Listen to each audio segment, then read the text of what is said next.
Hey, what's going on? We're back. It's Monday, and I know it's a dreadful day for a lot of you, but just be grateful that we're alive and we get to go to work and get to do our certain things that we have to do to survive, but also stay learning, stay growing, and be able to be self-sufficient. But today's question that came on today was on what skills would we wish we'd had learned in school that could be practical to real world life. Because in school we kind of just learned the basics, like math, science, algebra is part of math, right? Chemistry, all these little topics that honestly, unless you're really into that, it really has no type of significance in your real world. At least in my thoughts. I wish that you guys can go ahead and comment and give me your advice and your ideas on this situation. So for me, I feel like the skills that I wish we had learned in school was more real world skills, like personal finance, personal self-care, meditation, what else you have here, how to stay fit, how to be fit, how to eat healthier, options you can choose. What else we have? Mostly on a regular day, which is like also mindfulness, which is part of meditation. All of these things that it's outside of us, meaning all these things that are inside of us that we don't know we have while we're growing up.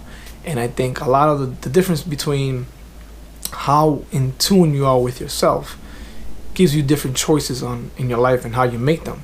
If you're able to sit down and think for yourself and not go with your others, friends, family, parents, and all these ideas from the outside of you, I think you'll be more in tune with yourself. And it's something that we have to learn at an older age, that you're happy just with your choices. You don't have to be like everybody else. You don't have to go follow somebody else to be, I guess, accepted by society. So in my answer to this question was, for me, I think number one, obviously a lot of people answered the same question, got the same answer, was personal finance, right?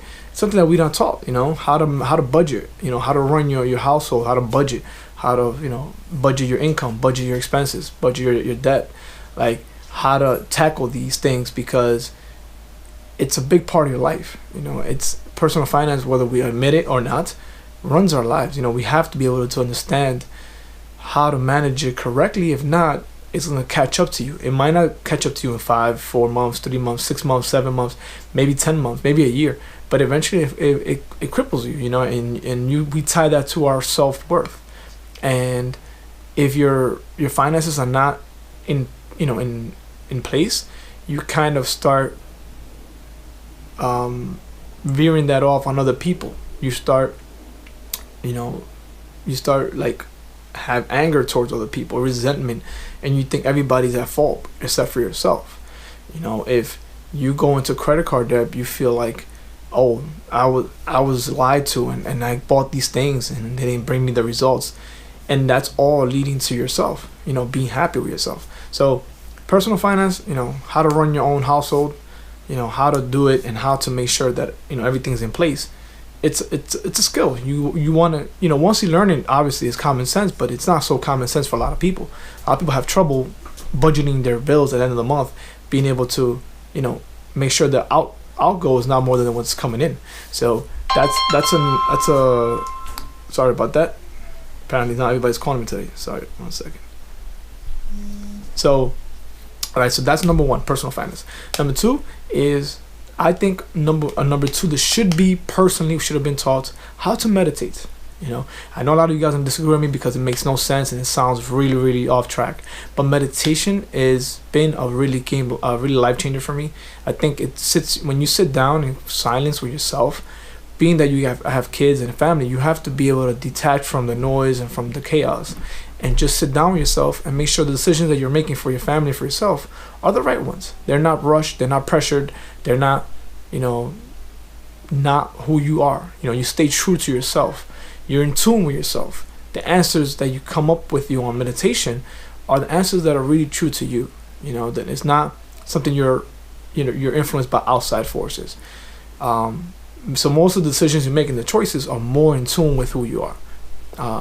And that's a number, important number 2 for me with meditation.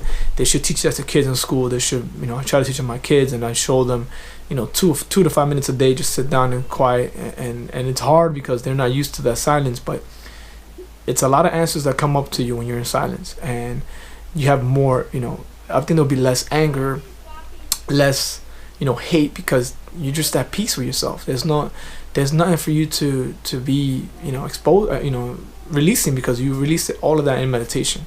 And they say at least 20 minutes a day is great for you. I try to do 30. Everybody has their own way of doing it, but just sit down in quiet and peace and silence, and you'll see your life, your choices, your mentality, everything changes. So it's a habit that we should all pick up, and it's a habit that is up to you how you do it, but it definitely improves your life. Number 3, I would say self-talk and self-love, self-care, all in the same field. How you talk to yourself, how you take care of yourself, it's a very big factor on how you are able to love others and care for others, because like the saying goes, you cannot give what you don't have. So if you don't have love for yourself or care for yourself, you can't love another and care for others, and I think that personally I had issues, and I still work on that every day. Self-care and self-love is very, very hard, because you're conditioned from a young age that you're not good enough. You're not up to standards. You're given tests, and if your tests are not up to par, you are not good enough. So you kind of have to grow up with that mentality that your ideas, your creativity, all of that is not good enough to the world. And you have to understand that we already have everything inside of us, and we already have the greatness inside of us, and then we have to believe it. If we don't believe it, we cannot show that to the world. And self-talk is so important, because the way you talk to yourself is a way you talk to others, and you have to first regulate how you talk to yourself in order to express to others. So if you're loving to yourself, if you're forgiving, if you're compassionate, if you're empathizing with yourself, if you understand yourself, and you're able to have kindness for yourself, you can give that out to others. And the more you give to yourself, the more you can give to others. The more kindness, empathy, compassion, all these traits that we're not really taught in school how to, they're when you're little, but not really once you get to high school. It's not really taught to you. It's not really kind of like how it affects your life, how you treat your partners, your friends, your family. All of that is how you treat yourself. And always check in with yourself. That's number 3. Always self-talk. For me, number 4, I would have to say hard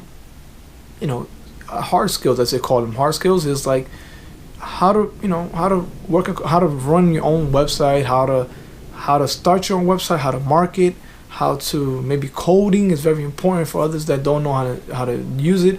Marketing are great tools to start your business, because you have to market in order to start any business. So you should be taught in school marketing, coding, obviously, right? I just said it.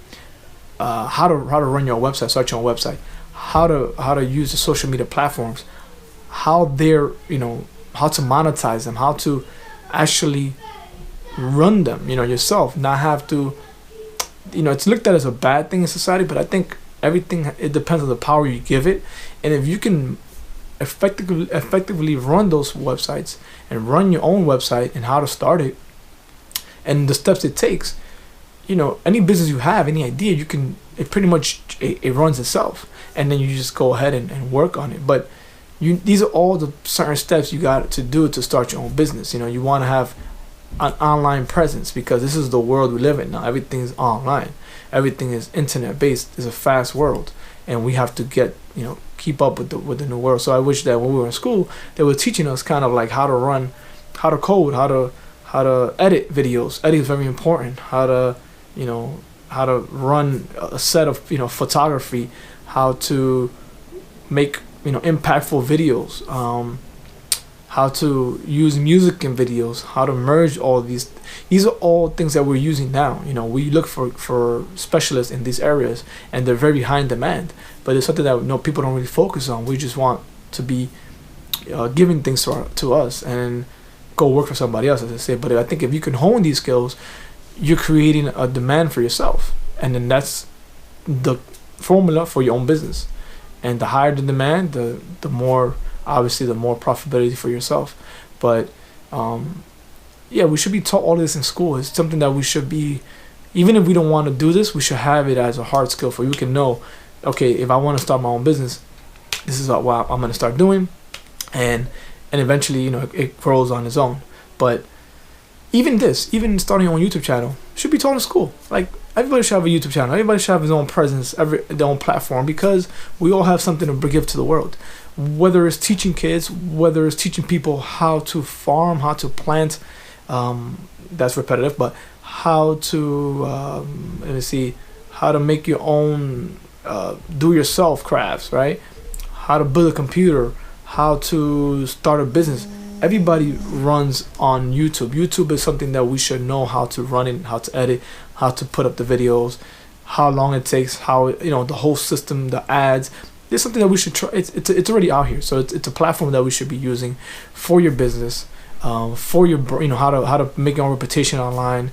As my friend says the other day, you're homeless online. You have to have a presence online. You have to have a home online, your own website, your own blog, and just express yourself. And even if you never really use it, know how it works, what it takes, so that whenever you have an idea or you want to come up with some type of expression to the world, you have the tools.